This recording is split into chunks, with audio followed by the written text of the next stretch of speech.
నా పక్షమున ఉండని వాడు నాకు విరోధి. ఎంతో చక్కగా చెప్తూ ఉన్నాడు. నాతో కలిసి సమకూర్చని వాడు చెదరగొట్టేటటువంటి వాడు.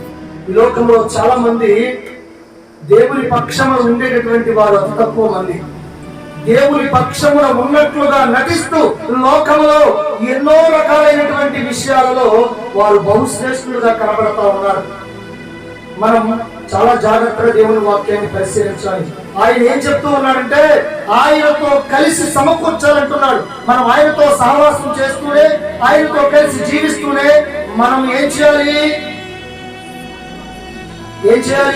అందరినీ సమకూర్చాలి. ఏం చేయాలి? అందరినీ మనం సమకూర్చాలి. నేను ఒక మందిరం కట్టుకుంటా, ఆ మందిరంలో వాక్యం చెప్తా ఉంటా, ఇక పాటలు పాడుతూ ఉంటా, ఇక ప్రార్థన చేస్తా ఉంటా. వచ్చే వాళ్ళు వస్తారు, పోయే వాళ్ళు పోతారు.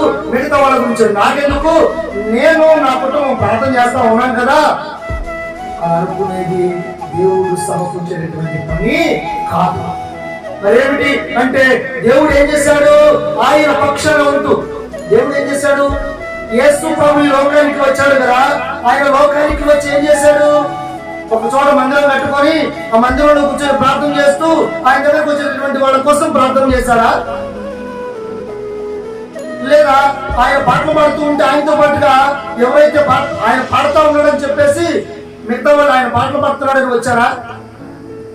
లేదా ఆయన వాక్యం చెబుతూ ఉంటే ఎవరైతే వచ్చారో వారు మాత్రమే వింటారని ఆయన వదిలేశారా? ఆయన ఏం చేశాడు తెలుసా? వీధి వీధికి వెళ్ళి, గ్రామ గ్రామానికి వెళ్ళి దొరికిన ప్రతి ఒక్కరికి ఆయన సంభాషించాడు, దేవుని యొక్క వాక్యాన్ని ప్రకటించాడు. అవునా కదా? ఈనాడు ఊరికి వాళ్ళు ఒక పెద్ద పెద్ద మందిరాలు కట్టేసేసి ఇదే నా ప్రపంచం, ఇదే ఇక్కడే ఉండి నేను వాక్యాన్ని చెప్తా ఉంటా. ఎవరైనా సరే ఈ వాక్యాన్ని మీరు వస్తారో వాళ్ళు నా వాళ్ళు, ఈ వాక్యం ఎంతమంది అయితే బయటకు పోతారు నా వాళ్ళు దాన్ని వదిలేస్తూ ఉన్నారు. మరి కొంతమంది అయితే పక్కన దగ్గర నుంచి లోక రావాలని వస్తూ ఉన్నారు. ఈ విధంగా దేవుని యొక్క వాక్యాన్ని ఇష్టం వచ్చినట్లుగా చెదరగొడతా ఉన్నారు. మనము దేవుని యొక్క వాక్యాన్ని చెదరగొట్టేటటువంటి వారిగా ఉండకూడదు. దేవునికి లేదా క్రీస్తుకు మనం శత్రువులుగా కానీ, క్రీస్తుకు మనం విరోధులుగా కానీ ఎట్టి పరిస్థితుల్లో ఉండకూడదు.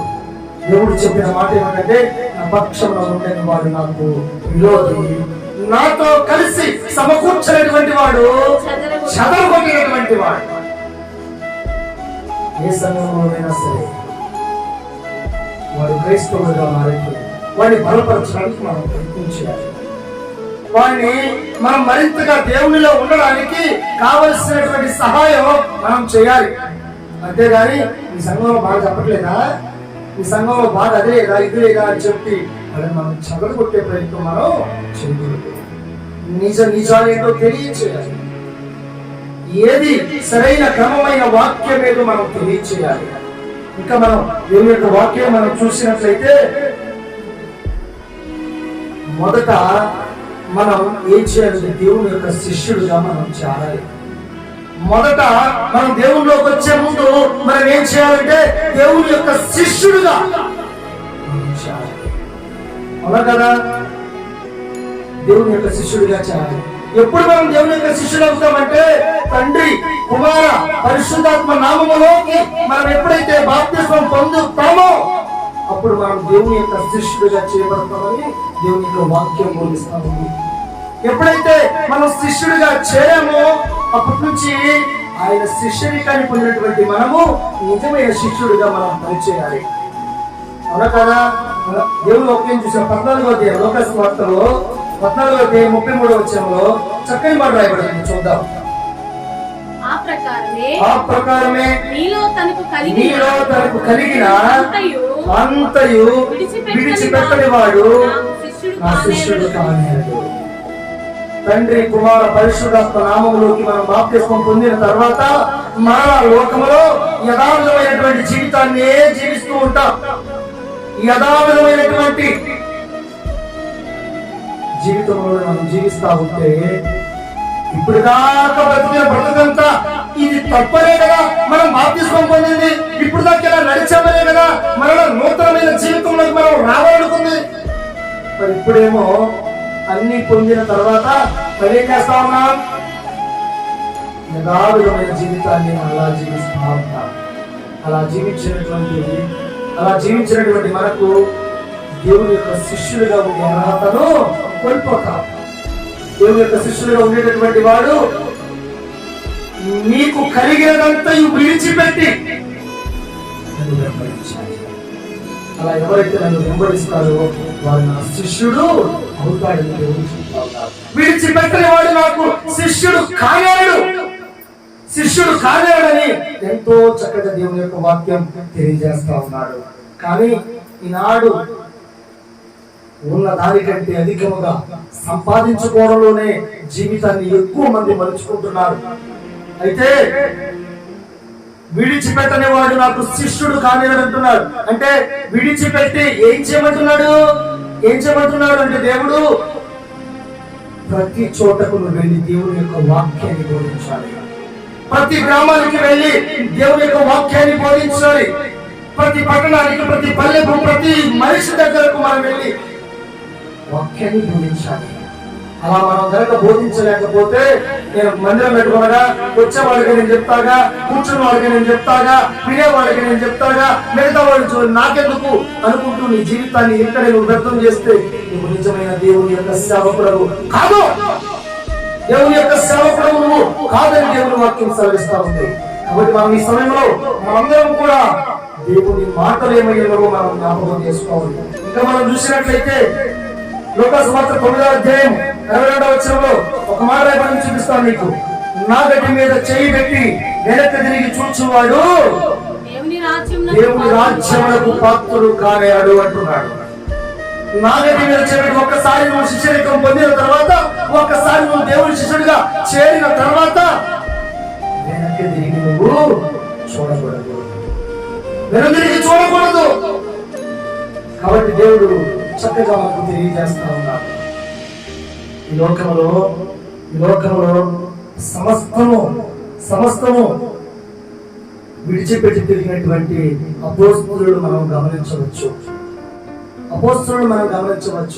దేవుడు ఎప్పుడైతే వాక్యం చెప్పి వెళ్ళిపోయాడో, శిలువ మరణం పొందిన తర్వాత, ఆయన ఈ లోకమును విడిచిపెట్టి వెళ్ళిపోయిన తర్వాత, శిష్యులకు దేవుని వాక్యం అర్థమైన తర్వాత, వాళ్ళ కన్నులు తెరవబడిన తర్వాత, వాళ్ళ హృదయం తెరవబడిన తర్వాత వాళ్ళు ఏం చేశారో తెలుసా?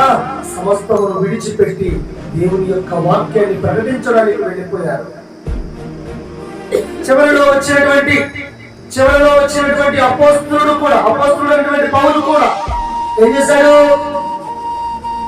మొదటి కొరింథీ పత్రిక 1వ అధ్యాయం 23వ వచనంలో ఎవరైనా చూద్దాం. మొదటి కొరింథీ పత్రిక 1వ అధ్యాయం 23వ వచనంలో మేము సిలువ వేయబడిన క్రీస్తును ప్రకటించుచున్నాము అన్నాడు. అన్ని వదిలిపెట్టి వెళ్ళిపోయాడు. ఎన్నోసార్లు సముద్రంలో వాడ పగిలిపోయి గాలికి కొట్టుకొచ్చాడు. ఒడికి ఎన్నో ఇబ్బందులు అనుభవించాడు. ఇంకా చూసినట్లయితే పౌలు ఒక దెబ్బ తక్కువ 40 కొరడా దెబ్బలు 3 సార్లు తిన్నాడు. నిందించిన, అవమానపరిచిన, అనేక రకాలుగా ఇబ్బందులు పెట్టిన, ఇప్పుడు కూడా ఆయన వాక్యాన్ని విడిచిపెట్టి వెనుదిరిగి వెళ్ళిపోలేదు. దేవుడు చెప్పాడు, నాగడి మీద చేయబెట్టి వెనుదిరిగి చూచువాడు నా రాజ్యములకు పాత్రుడు కాలేడు అన్నాడు. కాబట్టి ఒక్కసారి బయలుదేరినటువంటి పౌలు ఎప్పుడు తన జీవితంలో వెనుదిరిగి చూడలేదని వాక్యంలో గమనించవచ్చు. ఇంకా చూసినట్లయితే ఎవరిని చూశాడో తెలుసా? ఆయన ఎవరిని ఆరాధించాడో తెలుసా? ఎవరికై అంతగా ప్రయాసపడాడో తెలుసా? ఒక ప్రాంత కొరింథీ పత్రికలో రాయబడింది 2వ అధ్యాయం 2వ వచనంలో నేను యేసుక్రీస్తును అనగా సిలువ వేయబడిన యేసుక్రీస్తును తప్ప మరి దేనిని మీ మధ్య ఎరుగకుందునని నిశ్చయించుకుంటుని. దేవుని స్తోత్రం. సిలువ వేయబడిన యేసుక్రీస్తును తప్ప మీ మధ్య నేను మరి ఎవరిని ఎరగను. ఇంకేమో దేవుళ్ళను ప్రకటించాడాయా? ఇంకేమైనా దేవుడి గురించి చెప్పాడా? లేదు. ఆయన ఒక్కసారి అననీయ దగ్గర బాప్తిస్మం పొందిన తర్వాత, దేవుని శిష్యుడుగా ఆయన జాయిన్ అయిన తర్వాత, దేవుని శిష్యుడుగా ఆయన ఎప్పుడైతే చేయబడ్డాడో ఆనాటి నుండి వెనుక తిరిగి చూడకుండా ఉన్నదంతా వదిలేసి తన జీవితాన్ని దేవునికే అర్పించుకొని బయలుదేరి వెళ్ళి ఆయన దేవుని యొక్క వాక్యాన్ని ప్రకటించాడు. నేను యేసుక్రీస్తును, అనగా సిలువ వేయబడిన యేసుక్రీస్తును తప్ప మరి ఎవరిని నేను మీ మధ్య ఎదుర్కొందని ప్రభువుని ప్రకటించాడు. ఆయన మేము సిలువ వేయబడిన క్రీస్తునే ప్రకటిస్తున్నామని గొంతు చించుకొని అరిచినటువంటి వ్యక్తి పౌలు. ఇంకా మనం చూసినట్లయితే ఆయన ఎవరో తెలుసా? గలతీ పత్రిక 6వ అధ్యాయం 14వ వచనంలో, 6వ అధ్యాయం 14వ వచనంలో చక్కని మాటల ద్వారా పౌలు మాట్లాడుతూ ఉన్నాడు. ఏమంటున్నాడు తెలుసా? గలతీ పత్రిక 6వ అధ్యాయము 14వ వచనంలో, అయితే మన ప్రభు అయిన యేసుక్రీస్తు సిలువయందు తప్ప మరి దేని యందు అతిశయించుట నాకు దూరమగును గాక అంటున్నాడు. ఏమంటున్నాడు? యేసుక్రీస్తు సిలువయందు ఆయన అతిశయించాడంట. అంటే దానికోసమే పరుగులు ఎత్తాలి, దాన్ని ప్రకటించడానికి ఆయన పరుగులు తీయాలని, ఇంకా వేరేది ఏదైనా ఉంటుంది నాకు దూరమగును గాక అంటున్నాడు. మరి ఇంకేదైనా ఉంటే అది నా నుండి దూరం అయిపోవాలి. అందుకే ఆయన పెళ్లి కూడా చేసుకోలేదు. ఆయన పెళ్లి కూడా చేసుకోలేదు. ఎందుకంటే సమయం లేదనుకున్నాడు. సమయం అయిపోతుందని పరుగులు పెట్టాడు. మనం ఈ లోకంలో అయితే ఏం చేస్తాం? అన్ని అనుభవించాలి. ఎన్నో మనం లోకంలో చూస్తా ఉన్నాం. ఏది చూస్తే అదే కావాలి మనకి. ఏది చూస్తే అదే. ఆనందాన్ని అనుభవించాలి, ఉల్లాసాన్ని అనుభవించాలి, సంతోషాన్ని అనుభవించాలి. దుఃఖం మాత్రం అనుభవించకూడదు. దుఃఖం మన దగ్గర వస్తే మనకి నచ్చదా? ఎన్నో బాధలు అనుభవించినటువంటి అపోస్తలుడు ఏమంటున్నాడు తెలుసా? పౌలు గారు ఏమంటున్నాడు తెలుసా? మన ప్రభు యేసుక్రీస్తు సిలువ యందు తప్ప మరి దేని యందును అతిశయించుట నాకు దూరమగును గాక. దాని వలన నాకు లోకమునకు నేను సిలువ వేయబడి ఉన్నాము. దేవుడి స్తోత్రం. ఏమంటున్నారు? నాకు లోకానికి సిలువ వేసుకున్నాం అంటే ఎంత శ్రమ మీరు అర్థం చేసుకోండి. సిలువ శ్రమ అంటే సామాన్యమైనటువంటి శ్రమ కాదు. చివరికి ఆయన మాంసం తినడం కూడా మానేశాడు. ఒక మాటలో చెప్పాలంటే, ఎవరికైనా ప్రార్థన చేయడానికి వెళ్తే మాంసం వాస్తారు, చికెన్ చేస్తారు. ఇప్పుడు మన ప్రార్థనలకు వెళ్తా ఉంటాం, అది ఏం చేస్తారు? చికెన్ తెస్తారు. ఇంకోటి ఏంటంటే కొంతమంది చికెన్ తినండి, ఫిష్ తప్పని నేను తిన్నంటారు. మన కోసం ప్రత్యేకంగా ఫిష్ తెస్తున్నారు. నేను అలా ఇద్దరు ముగ్గురు చూశాను. అంటే ఈ విధంగా ప్రయాసపడుతూ చాలా మంది ఇటువంటి విషయాల్లో వెళుతూ ఉంటారు. ఒకవేళ చికెన్ ఎందుకు లేమ్మా లేదా ఫిష్ ఎందుకు లేమ్మా అనేటటువంటి చెప్పేవాళ్ళు ఎవరు ఉండరు. ఏమని చెప్తారు?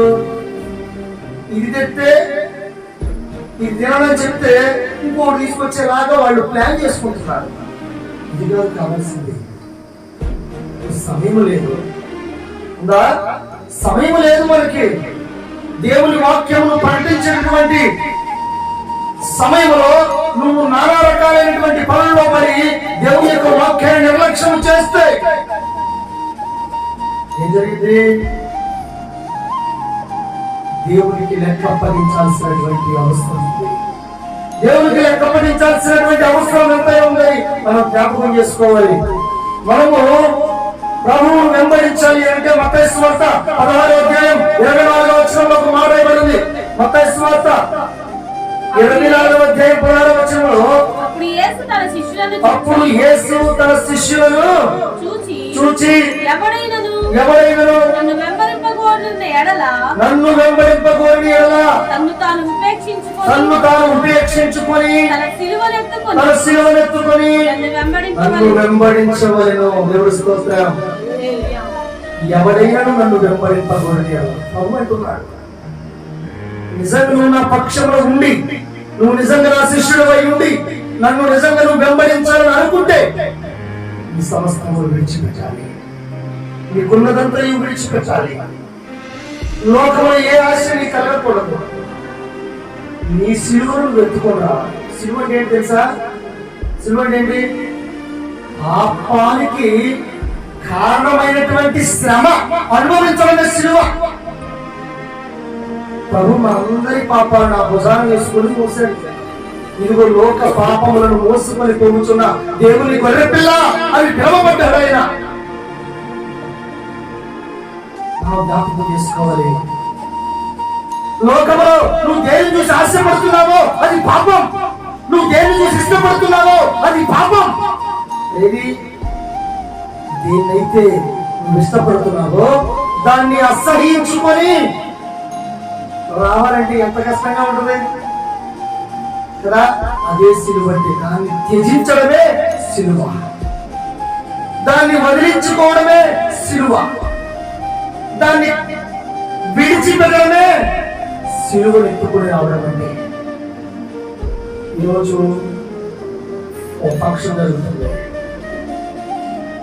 బాగా గొప్ప ఫంక్షన్ జరుగుతుంది. అందులో మనకు సన్మాన కార్యక్రమం ఉంది. మనల్ని గొప్పగా చేసి చూపించబోయేటటువంటి గొప్ప సన్మాన కార్యక్రమం. అదే సమయంలో ఒక ఆవిడ వచ్చి అవతల పక్క ప్రార్థన చేయించుకోవడానికి మీకోసం ఎదురు చూస్తా ఉంది. వీళ్ళు స్టేజ్ మీద నుంచి పిలుస్తున్నారు, ఏమని? మీరు స్టేజ్ పైకి రండి, ఈ సన్మాన కార్యక్రమం చేయాలని. అవతల పక్కన ఆవిడంటుంది, అయ్యా నువ్వు ప్రార్థన చేయకపోతే నేను చచ్చిపోయాలనున్నానయ్యా అని పిలుస్తా ఉంటాయి. ఇటు వెళ్ళాలి, ఏవైపు వెళ్ళాలి? ఇదే సిలువ శిక్ష. ఇక్కడే సిలువను నువ్వు ఎత్తుకొని రావడం అంటే ఇక్కడే ఇదే పరీక్ష. ఇలాంటివి మన జీవితంలో ఎన్నో ఎదురవుతూ ఉంటాయి. ఈ కార్యక్రమాన్ని సైతం వదిలేసి నువ్వు ఆమె వైపు వెళ్ళి ప్రార్థన చేసావా? ఓకే, ఆనందం. లేదు, అమ్మా ఒక 5 నిమిషాలు ఆగు, ఒక 10 నిమిషాలు ఆగు, నేను పైకి వెళ్ళి వచ్చేస్తా అనుకుని పైకి వెళ్తావా? ఇదే పాపం. ఏదైతే మనం చేయాలో, ఏదైతే చేయకూడదో తెలుసుకొని ఉండడమే దేవుని శిష్యరికం. స్తోత్రం. హల్లెలూయా. నీ సిలువను ఎత్తుకొని నువ్వు రమ్మంటే నీకున్న ఆశలన్నింటినీ, నీకున్న హోదాలన్నింటినీ, నీకున్నటువంటి అవి ఏవైనా కావచ్చు నువ్వు గొప్పగా చూసేవి, వాటన్నిటిని విడిచిపెట్టి రావడమే. ఆ సమయంలో, ఆ అనుకూలతలో నువ్వు దేవుని కోసం నడవడమే సిలువను ఎత్తుకొని రావడం అంటే. యేసు ప్రభు గారి తల్లి గారు మరియా తన సహోదరులు వచ్చి బయట ఎదురు చూస్తా ఉంటే మార్కు 3:34 రాసి ఉంటుంది, 35 వచనంలో రాసి ఉంటుంది. ఆయన బయట ఎదురు చూస్తున్నారని తన శిష్యులు ఎవరో వచ్చి ఆయనకు చెప్తే ఆయన ఏమన్నాడు తెలుసా? ఎవరైతే దేవుని యొక్క వాక్యాన్ని విని దాని ప్రకారం నడుస్తారో వారే నా తల్లి, నా సహోదరులు, కానీ ఎవరు కాదని ఆయన కరాఖండితంగా చెప్పారు. అన్నాడు వాక్యం మళ్ళీ మాకు వచ్చిన వేలు వస్తా ఉన్నాడు ఒక నిమిషం అంట అన్నాడా? అనలేదు. మా బ్రదర్స్ వచ్చారంట, మరి వాళ్ళు ఫీల్ అవుతారు, వీడికి ఏంటి ఇంత ఇదేంటి, మేము వచ్చినా కానీ బయటికి రావట్లేదు అని అనుకుంటారేమో అనుకుని ఆయన చక్కగా బయటకు వచ్చారా? రాలేదు. అదే సిలువను ఎత్తుకోవడం అంటే. అలా సిలువను ఎత్తుకుని నువ్వు ముందుకు నడవాలి. అప్పుడు నువ్వు దేవుడి పక్షాన ఉన్నట్టు, అప్పుడు దేవుడితో పాటుగా నువ్వు సమకూరుస్తున్నట్టు, దేవుని శిష్యరికాన్ని నువ్వు తూచా తప్పకుండా పాటిస్తున్నట్టు.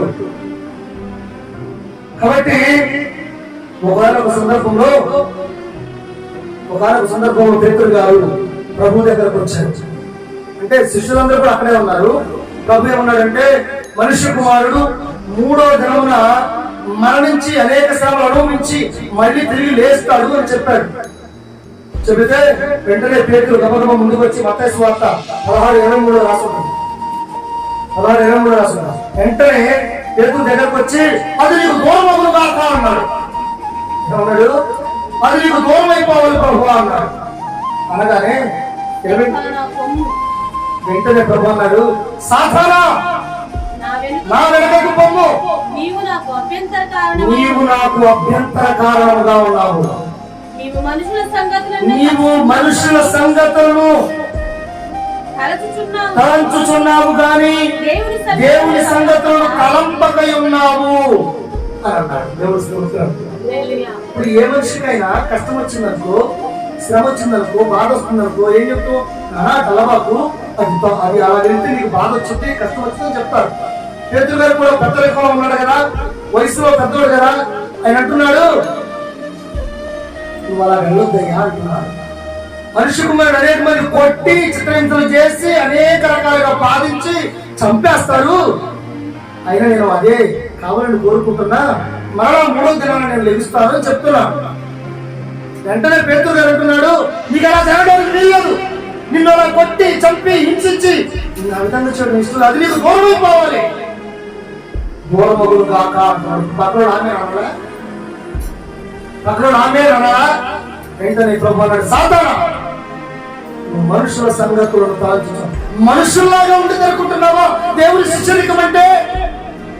మనుషుల్లాగా ఉంటుంది అనుకుంటున్నావా దేవునితో కలిసి సమకూర్చడం అంటే? కాదు.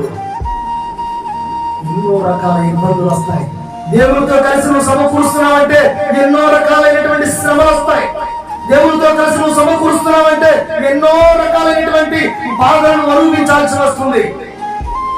అంతేగాని ఇది నా కష్టం, నాకు గౌరవకు కాగా ఆయన ప్రతి కష్టంలో మనకు నేర్పించాడు. ఆయన శిలువ మరణం పొందడానికి ముందు ప్రభువాని చిత్తమైతే ఈ గిన్నె నా నుండి తొలగించుమని ప్రార్థన చేశాడు. అలా మనం ప్రార్థన చేయాలని మనకు నేర్పించాడు ఆయన. ఈ విషయాన్ని మనం తలంచుకోవాలి, ఈ విషయాన్ని మనం మననం చేసుకోవాలి. ఎందుకంటే లోకంలో క్రీస్తు విరోధులు ఎక్కువైపోయారు. యేసు క్రీస్తు ప్రభు శరీరధారిగా భూమి మీదకి వచ్చాడని, యేసు క్రీస్తుగా భూమి మీదకి వచ్చాడని నమ్మేటటువంటి స్థితి నుండి పక్కదారిని పట్టించేటటువంటి వంచకులు అనేక మంది లోకంలో ఎక్కువైపోయారు.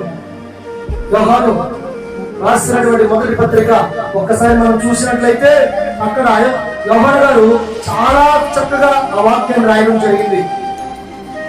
యోహాను రాసిన మొదటి పత్రిక, రెండో పత్రిక 7వ వచనం,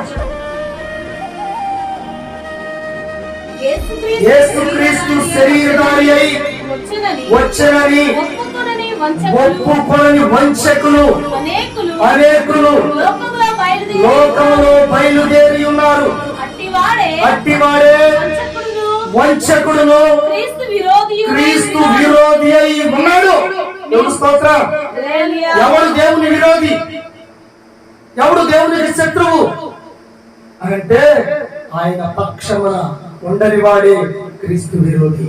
ఆయనతో కలిసి సమకూర్చని వాడే క్రీస్తు విరోధి. చివరకు క్రీస్తు ప్రభు శరీరధారిగా భూమి మీదకి వచ్చాడని ఎవరైతే నమ్మరో, ఎవరైతే ఒప్పుకోరో అటువంటి వంచకులు అనేకులు లోకములో బయలుదేరి వచ్చారు.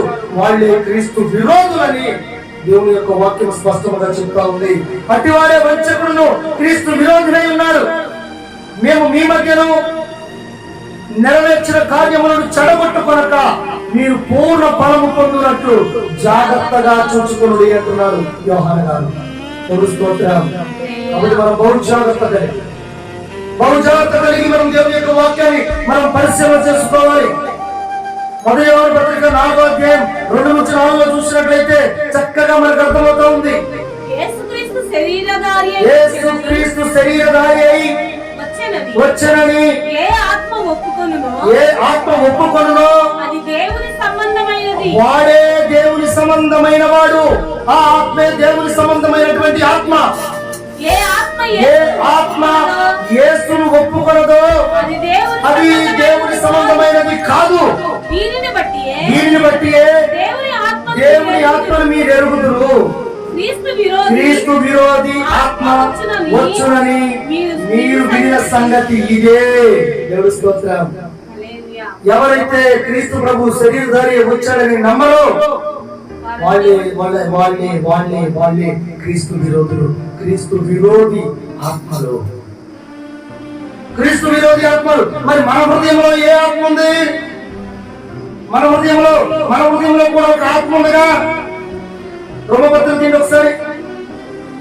రోమపత్రిక 8వ అధ్యాయం